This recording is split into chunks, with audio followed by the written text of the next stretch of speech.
Hi friends, जय श्री राम। चलिए आज सनातन और सनातनी क्या है समझेंगे और पहचानेंगे। मैं कुछ एग्जाम्पल के माध्यम से आपको समझाता हूँ। जैसे गौतम बुद्ध जी ने आने से पहले बौद्ध धर्म बोल की चीज़ नहीं था, यानी गौतम बुद्ध जी ने दिए सो एक अच्छी सोच, अच्छी विचारधारा को मानने वाले उसको बौद्ध धर्म बोल के बताते हैं। सही माने में वो एक पंथ है, एक अच्छे जीवनचर्या का धारा है। वो सही बहुत सारे हमारे को जैसे धर्म के नाम पे बहुत सारे पंथ दुनिया में चल रहा है, तो उसको मैं तो पंथ मानता हूँ, एक अच्छा विचारधारा मानता हूँ। आप लोग को उसको कुछ भी मान सकते हैं, तो उसमें मेरे को दिक्कत नहीं। और मैंने ये बोलना चाहता हूँ, जैसे नानक जी ने आने से पहले सिख धर्म का उतना कुछ अस्तित्व नहीं था, और जब क्वेश्चन उठाया जाता है, बहुत सारे लोग ये पूछते हैं कि 33 कोटि देवताएं हैं। एक्चुअली 33 कोटि देवता जो सनातन में है या हिंदू धर्म में है, वो 33 प्रमुख मुख्य देवियों को समझाता है, जो उसके बारे में हम और एक वीडियो बनाएंगे। यानी दूसरे पंथों का लोग ये हमेशा उंगली उठाते हैं, सवाल करते हैं, तुम बहुत सारे देवा देवियों को पूछते हो, तो ईश्वर तो एक ही होना चाहिए। तो चलो कुछ एग्जाम्पल से हम भी समझेंगे। जो लोग बोलते हैं ईश्वर एक ही होना चाहिए, बहुत सारा देवा देवियों को आप लोग कैसे पूछते हो? 1,26,000 पैगंबर को भी उन लोग मानते हैं। यानी बस अंतर यह है, उन लोग पैगंबर बोलते हैं, हम उसको देवदूत बोल सकते हैं, अवतार बोल सकते हैं, कुछ भी बोल सकते हैं। वो जोड़े हुए हैं वही ईश्वर से। मैंने ये बात में सहमत हूँ। हर कोई ये दुनिया में पैदा हुए हर कोई इंसान कोई ना कोई ईश्वर को मानते हैं। यानी ईश्वर अलग अलग विभिन्न रूप में हो सकते हैं, मगर ईश्वर अलग अलग नहीं होते हैं। हर कोई जो ईश्वर को मान रहे हैं वो ईश्वर एक ही है। तो इनका कुछ भी रूप हो सकता है, हम कोई भी रूप में उनको पूजा कर सकते हैं, पूज सकते हैं। अपना अपना मान्यता के हिसाब से डिपेंड होता है। वो पैगंबर के रूप में हो सकता है या फिर अवतार के रूप में, देवदूत के रूप में हो सकता है। हम जिसको देवदूत बोलते हैं, जैसे कुरान में उनके बारे में लिखा गया है, जैसे एंजल या देवदूत तो बोले तो एंजल बोला जा सकता है, या फिर उनका संत यानी पथ मार्ग परिदर्शक जो प्रमुख बोले तो पैगंबर बोल के बोलते हैं उन लोग। हम जैसे अवतार बोलते हैं, उन लोग को साथ पैगंबर भी बोलते हैं। जिब्राहिल जो है ये एंजल है। जिब्राहिल जो है ये एंजल है, मगर धरती लोक में नहीं रहते हैं। इन्होंने ला के दिए सो वार्ता मोहम्मद शाह साहब ने जो ग्रंथों में लिखे थे, जिसको कुरान बोला जाता है। और मोहम्मद साहब जो थे ये आखिर पैगंबर थे। 1,26,000 पैगंबर में ये आखिर पैगंबर से थे, जो मान्यता है। ये मैंने हिस्ट्री के हिसाब से बोल रहा हूँ। सेकंड साइंस हिस्ट्री के स्टडी में जो पढ़ाया जाता है, तो हिस्ट्री के हिसाब से मैंने बोल रहा हूँ। मैंने कोई धर्मशास्त्र नहीं पढ़ा हूँ, कोई कुरान नहीं पढ़ा हूँ, बस हिस्ट्री के हिसाब से बोल रहा हूँ। मोहम्मद साहब ने लिखे सो दिए सो वार्ता जो जिब्राहिल नाम का एंजल के द्वारा भगवान से यानी ईश्वर से प्राप्त हुआ था, जिसमें लिखा गया उसको कुरान बोला जाता है, जो पहले फारसी भाषा में लिखा गया था। इसके बाद कोई जो पैगंबर आए नहीं, यही है आखिरी वार्ता जिसको कुरान में उतारा गया था। यह एक अच्छा सही जीवन धारा है, जीवनचर्या है, एक अच्छे सोच विचार है, एक पर्याप्त इंसान जीने के लिए पूरा जिंदगी भर का पर्याप्त जीवनचर्या का पृष्ठभूमि है। ये जो वार्ता है इतना बिल्कुल इंसानी जीवन के लिए सही है, तो मैंने भी मानता हूँ। मगर मैंने ये बोलने चाहता हूँ, जैसे कुरान से पहले मुस्लिम नहीं है, क्योंकि कुरान को मानने वाले ही मुस्लिम हैं। और ऐसे ही हजरत मूसा, उन्होंने भी एक पैगंबर है।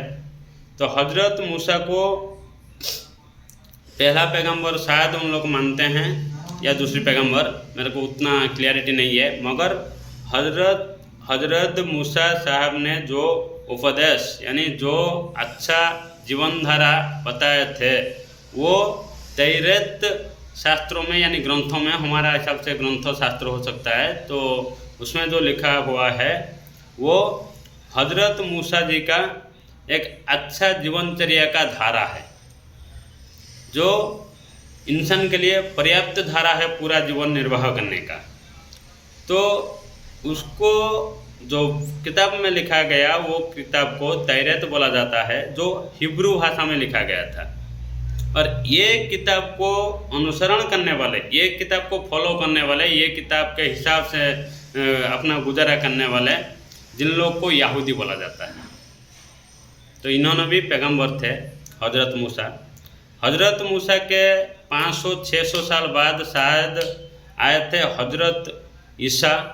हजरत ईसा साहब ने यानी ईसा मसीह जिसको बोला जाता है, उन्होंने अपने जीवन में जो वार्ता दिए थे वो वार्ता इंसानी के लिए बहुत बेहतर वार्ता उन्होंने दिए थे, बहुत अच्छे सीख दिए हैं, इसको भी मैंने सम्मान करता हूँ।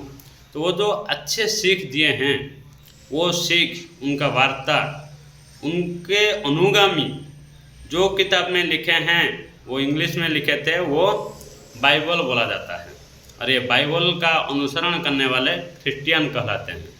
यानी इब्राहिम की रिलीजन को अगर हम देखें, जो इब्राहिम की रिलीजन में 1,24,000 पैगंबर आते हैं, उसमें से प्रमुख पैगंबर ये हैं जो देवदूत के जैसा मान्यता उनको मिलता है।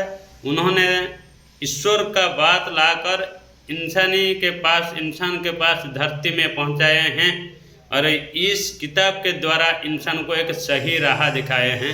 ये बहुत प्रमुख, बहुत महान कार्य है। एक इंसानी ज़िंदगी का एक सफल जीवनचर्या ये किताब के माध्यम से बताया गया है। ये बिल्कुल बहुत महान काम है। और इन लोग जो थे बिल्कुल देवदूत यानी बहुत संत महापुरुष जैसे थे, ये मैंने बिल्कुल मानता हूँ। मगर हम अब समझेंगे सनातन क्या है। सनातन जो है वेदों, शास्त्रों, ग्रंथों, उपनिषदों, आरण्यक, ये सबसे भरा हुआ है।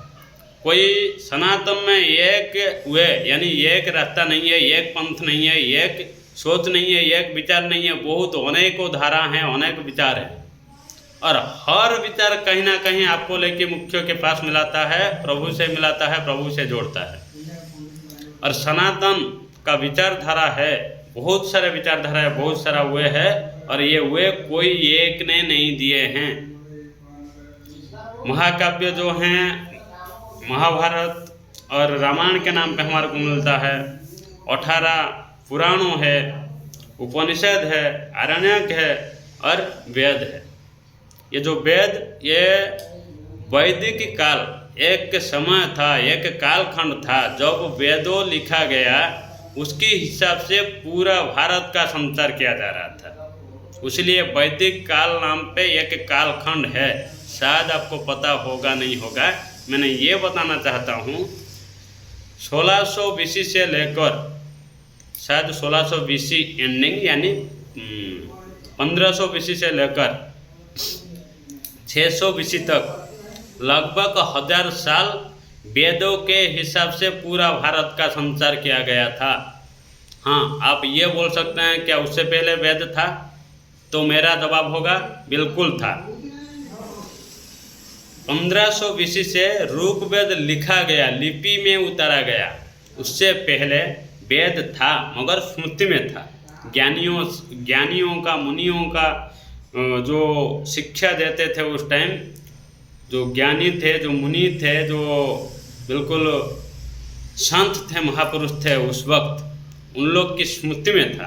क्योंकि उस टाइम शायद लिपि नहीं आया था, देवनागरी भाषा का प्रचलन था। और हिंदू शास्त्र की मान्यता के हिसाब से उस टाइम देवताओं ने भी ये धरती पे वास करते थे। शायद उस टाइम इंसान देवता जैसे थे, हो सकता है। और उन लोग के पास भाषा था, समझते थे, बोलते थे, उसका कोई लिपि नहीं था। इसलिए उस टाइम वेद का ज्ञान जो है स्मृति में था, स्मृति में जीवित अनेकों दिनों तक वेद था। इसलिए वेदों को अपूरे से बोला जाता है। कोई पुरुष ने वेदों का रचना नहीं किया। ये है सनातन का महानता ये है सनातन का ज्ञान और गौरव। सनातन कोई आदमी या कोई इंसान से प्रचार प्रसार हुआ नहीं है। सनातन जो है ये बिल्कुल एक, इसको विचारधारा नहीं बोल सकते हैं क्योंकि कोई इंसान से प्रचार नहीं किया गया है। ये पंचों महाभूतों से निकल कर आया है, स्मृति में जिंदा रहा है ज्ञान और दिव्यता के रूप में। इसलिए सनातन जो है ये धर्म नहीं बल्कि पूरा धारण करने वाला, विश्व को धारण करता हुआ जो धर्म है ये है सनातन। दूसरे किसी को धर्म कहना शायद मेरे हिसाब से गलत होगा, क्योंकि वो पंथ हो सकता है, एक अच्छा रास्ता दिखाया है, वो एक अच्छा विचारधारा है, मगर धर्म जो है वो सनातन है। और कोई चाहे तो सनातन हो नहीं सकता, क्योंकि पंचभूत से निकला हुआ ज्ञान, जो पंचभूत जिसको स्वीकार करते हैं, पैदा से ही इंसान सनातन हो सकता है। बाद में जो चेंज करके मैंने सनातनी बन गया हूँ, हिंदू बन गया हूँ, इसमें मैंने विश्वास नहीं रखता हूँ। सनातन जो है पंचभूत से निकल कर आया है, सनातन जो है शाश्वत है, सनातन जो है कई अनादि कालों से शुरू से है और आखिर तक रहेगा। ये है सनातन। सनातन ना कभी मिटा है ना कभी कोई मिटा पाएगा, वो है सनातन। ये सनातन कोई मुँह में बोल के किसी को समझाने जैसा बात नहीं, कोई जीवनचर्या का लिखा हुआ धारा नहीं। ये सनातन जो है एक अनंत ताकत है, अनंत ऊर्जा है, जो शुरू से है और आखिर तक रहेगा। इसीलिए सनातन को शाश्वत बोला जाता है। जय श्री राम। शायद आज का युवा शक्ति जो है सनातन को ये वीडियो से समझने लगेंगे। तो वीडियो अच्छा लगे तो लाइक कीजिए, कमेंट कीजिए और चैनल को सब्सक्राइब भी कीजिए।